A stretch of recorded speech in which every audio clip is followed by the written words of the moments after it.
قرآن مجید کے 10ویں پارے کا مختصر خلاصہ آپ کی نظر کیا جاتا ہے۔ 10واں پارہ شروع ہوتا ہے وَاعْلَمُوا أَنَّ لِلَّهِ خُمُسَهُ وَلِلرَّسُولِ۔ اللہ تعالیٰ فرماتا ہے جان لو جو بھی تمہیں مال غنیمت حاصل ہوتا ہے جنگوں میں سے، جہاد کرتے ہیں مسلمان، نبی علیہ الصلاۃ والسلام کے وقت میں جب بھی جہاد کیا جاتا تو اس کے لیے اللہ نے ایک قانون مقرر کر دیا کہ جتنا بھی مال غنیمت، جتنا بھی مال کافروں کے مالوں پر جو قبضہ کیا گیا، جو جنگ سے حاصل ہوا، اس میں سے 5واں حصہ خمس وہ اللہ کے رسول کا ہے، تو وہ رسول اللہ صلی اللہ علیہ وسلم کے حوالے کر دیا جاتا۔ اس کے علاوہ باقی جو مال ہوتا وہ تمام مجاہدین کے اندر تقسیم کر دیا جاتا تھا۔ اس پارے کے اندر اللہ رب العالمین نے شیطان کی ایک مکاری کو بیان فرمایا ہے کہ شیطان کس شکل میں لوگوں کو ورکلاتا ہے اور کیسے کیسے ہیلے اور بہانے لگاتا ہے۔ جنگ بدر کے موقع پر مشرکین کفار کچھ خوف میں تھے، کچھ ڈر گئے تھے کہ اب کیا ہوگا کہ بنو کنانہ جو قبیلہ ہے اس سے ہمارا جھگڑا ہے، اس سے ہماری دشمنی ہے، اگر ہم یہاں سے لشکر لے کر جہادیوں کو، لڑائی کرنے والے جو نوجوان ہیں ان کو لے کر ہم چلے جائیں مسلمانوں کے ساتھ لڑنے کے لیے، بدر کے موقع پر سردار بھی ساتھ، سارے ساتھ، تو پیچھے کیا ہوگا، ہو سکتا ہے دشمن حملہ کر دے، یہ سوچ رہے تھے کفار مکہ۔ تو کیا ہوا، شیطان ان کے پاس اسی قبیلے کے سردار کی شکل میں آیا، اسی قبیلے کے سردار کی شکل میں شیطان ان کے پاس آیا، ان کو آ کر کہا کہ تم لوگ گھبرانا نہیں، ہم تم پر کوئی بھی حملہ نہیں کریں گے، کوئی بھی حملہ نہیں کریں گے، اس بات سے بے فکر ہو جاؤ، تم لوگ چلے جاؤ لڑنے کے لیے محمد صلی اللہ علیہ وسلم کے ساتھ، جاؤ ان کے ساتھ لڑو، ان کو تباہ کر دو، نیست و نابود کر دو، یہ شیطان کہہ رہا ہے، تم جاؤ ان کے پاس لڑنے کے لیے اور پیچھے کی فکر نہیں کرو، ہم نہیں لڑنے آئیں گے، ہمارا اور تمہارا مقصد ایک ہی ہے کہ ان کو ختم کیا جائے، اس لیے ہماری فکر نہیں کرو، اور یہاں تک کہ میں بھی تمہارے ساتھ چلتا ہوں۔ اب وہ سراقہ بن مالک کی شکل میں آیا تھا، جو صحابی رسول تھے، بعد میں مسلمان ہو گئے تھے، ان کی شکل میں آیا اور ان کی شکل میں آ کر ان کو ورگلانے لگا۔ اب کفار تیار ہو گئے، انہوں نے کہا چلو یہ بھی ہمارا جو مسئلہ تھا یہ بھی حل ہو گیا، اب ہم نکلتے ہیں جنگ بدر کی طرف۔ تو اللہ تعالیٰ نے فرمایا کہ وَإِذْ زَيَّنَ لَهُمُ الشَّيْطَانُ أَعْمَالَهُمْ وَقَالَ لَا غَالِبَ لَكُمُ الْيَوْمَ،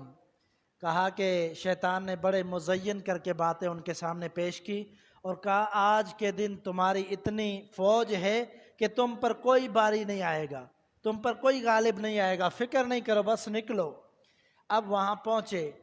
جب وہاں پہنچے تو شیطان بھاگنے لگا۔ اللہ تعالیٰ نے قرآن مجید میں بیان کیا ہے کہ وہ جس شکل میں آیا تھا غائب ہو گیا، بھاگنے لگا، اور انہوں نے کہا کہ تو ہمیں ساتھ لے کر آیا تھا،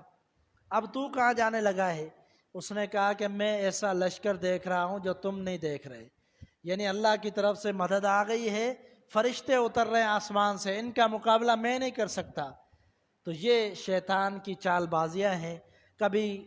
دو دشمنوں کو تیار کر کے مسلمانوں کے آپس میں جھگڑے کرواتا ہے، کبھی مسلمانوں کو مسلمانوں سے لڑواتا ہے، تو یہ سارے معاملات شیطان کے ہیں اور شیطان سے بڑے ہی محتاط رہنے کا حکم ہے۔ اِنَّهُ لَكُمْ عَدُوٌّ مُّبِينٌ، اللہ نے فرمایا یہ تمہارا کھلا دشمن ہے۔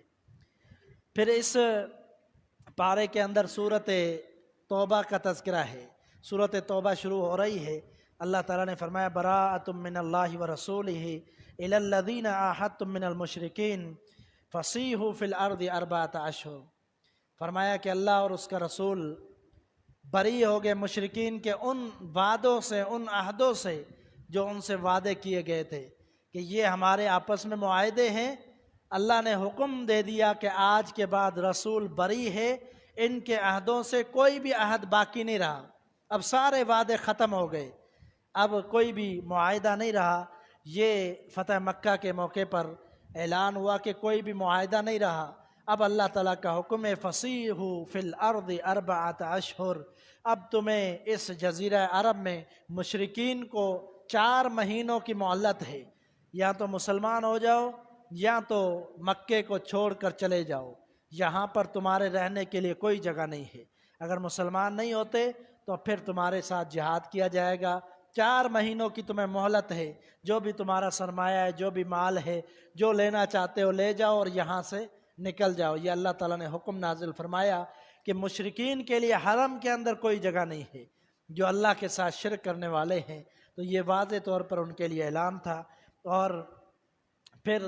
اللہ کے رسول صلی اللہ علیہ وسلم نے یہ اعلان کر دیا، اب مسلمانوں کے پاس بڑی طاقت ہو گئی، ایک تو مدینے کے اندر مسلمان مضبوط ہو گئے، اور اب مکے کے اندر بھی بہت سارے قبائل نے اسلام قبول کر لیا، حتیٰ کہ بڑے بڑے جنگجو قبائل، بنو ثقیف جیسے قبائل، انہوں نے بھی اسلام قبول کر لیا۔ تو پھر مکہ والے، اہل مکہ والے جو تھے عرب، وہ بھی بڑے مضبوط ہو گئے، حتیٰ کہ روم بھی مسلمانوں سے گھبرا گیا تھا، اور پھر وہ لڑنے کے لیے بھی تیار ہو گیا تھا۔ نبی علیہ الصلوۃ والسلام نے اس روم کو کس طرح ہلایا تھا؟ آپ علیہ الصلوۃ والسلام نے روم کا سنا کہ وہ حملہ کرنے کے لیے آ رہا ہے، اللہ کے رسول صلی اللہ علیہ وسلم کو اللہ تعالیٰ نے پہلے ہی خبر دے دی تھی، الف لام میم غلبت الروم،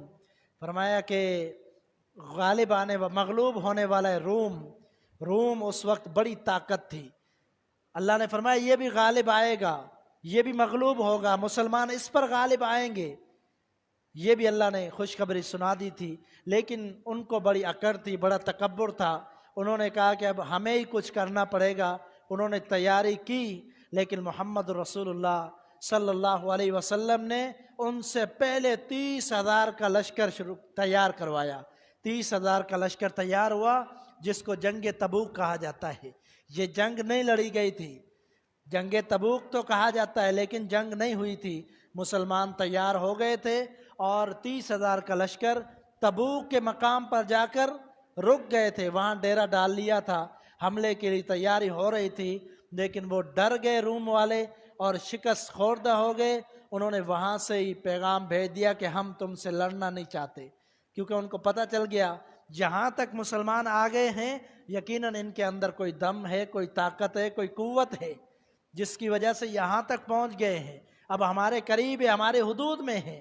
یہ ہمیں بھی نیست و نابود کر دیں گے۔ انہوں نے کہا ہم آپ کی اطاعت قبول کرتے ہیں، ہم جزیہ دینے کے لیے تیار ہیں، جو آپ کے شرائط ہیں ہم قبول کرتے ہیں، لیکن ہم جہاد کے لیے آمادہ نہیں ہیں، لڑائی نہیں کریں گے، جھگڑا نہیں کریں گے، جنگ نہیں کریں گے، ہم آپ کی فرمائش کو قبول کرتے ہیں۔ تو اس طرح مسلمان نے روم کو بھی اس وقت بھی مغلوب کیا، لیکن حقیقت میں بعد میں روم مغلوب ہوا۔ تو اس کے بعد مکہ میں داخلہ پر بھی پابندی لگا دی گئی، کافروں پر، مشرکین پر۔ انما المشرکون نجس فلا یقربوا الحرم حرام بعد عامہم ھذا، اللہ تعالیٰ نے فرمایا کہ اس سال کے بعد، فتح مکہ کے بعد، مشرکین نجس ہیں، اور وہ سن لیں کہ حرم میں، بیت اللہ میں ان کی داخلہ جو ہے اس پر پابندی ہے، کوئی بھی بیت اللہ میں مشرک داخل نہیں ہو سکتا، اور آج تک یہی اللہ کا حکم قائم ہے۔ اس کے بعد اللہ تعالیٰ نے اس میں ایک اور حوصلہ شکنی کی مشرکین کی، کافروں نے، مشرکوں نے یہ سمجھا ہوا تھا کہ ہم بیت اللہ کے والی ہیں، وارث ہیں، شروع سے سیدنا ابراہیم علیہ السلام سے لے کر آج تک اسماعیل کے خاندان سے ہم حاجیوں کی خدمت کرنے والے ہیں، ہمارا بڑا رتبہ ہے، بڑا مقام ہے۔ اللہ تعالیٰ نے فرمایا اجعلتم سقایۃ الحاج و عمارت المسجد الحرام، فرمایا کہ کیا تم حاجیوں کو پانی پلانے والے اور ایمان لانے والے، اللہ پر ایمان لانے والے، جہاد کرنے والے، کیا یہ دونوں برابر سمجھتے ہو؟ یعنی ایک طرف مشرک ہیں جو ایمان نہیں لائے، وہ حاجیوں کی صرف خدمت کرتے ہیں،